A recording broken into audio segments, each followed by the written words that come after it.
As a background, I must tell you that the hotel industry has gone through a very bad phase in the last 4 or 5 years, ever since the meltdown in the US. And at one time we were adding about 4,000 rooms every year to our inventory.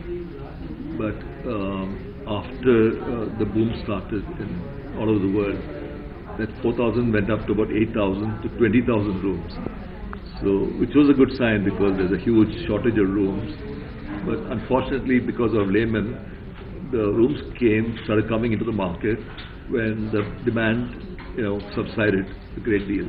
So you have a huge inventory of rooms, and another problem was that we had issue with the tenure of loans which you got from the banks. The hotel sector was treated as any other consumer sector, and we just got loans for 8 years or maximum 10 years. And as you know, it's so difficult to get permissions in India. A business location would take 1.5 years. If you had a project in Goa and Kerala, the Ministry of Environment and Forest has to clear it in Delhi, so that would take 2 years. And projects take 2 to 3 years to construct. So you're virtually left with 4 years to repay. Or if you get a 2-year extension, 6 years to repay. Huge projects today, the land cost is so high. The capital costs are at least 2.5 crores per room without interest in the luxury category. So you're talking about 1,500 crores, for example, one we spent in Chennai, and 2,200 crores like a Delhi project. Now, how is it possible that we can repay 3,000 crores in 4 years when they just got into operations, even before the hotel stabilized?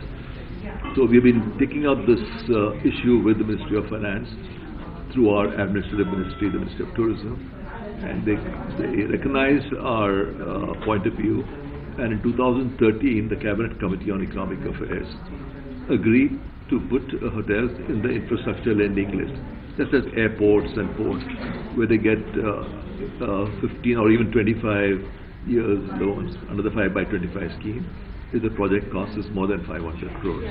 Find us on Facebook at facebook.com/ETNow, and don't forget to click the like button. You can also follow us on Twitter at ETNowLive. To stay updated with all our programming, hit the subscribe button on our YouTube channel by logging on to youtube.com/user/ETNow.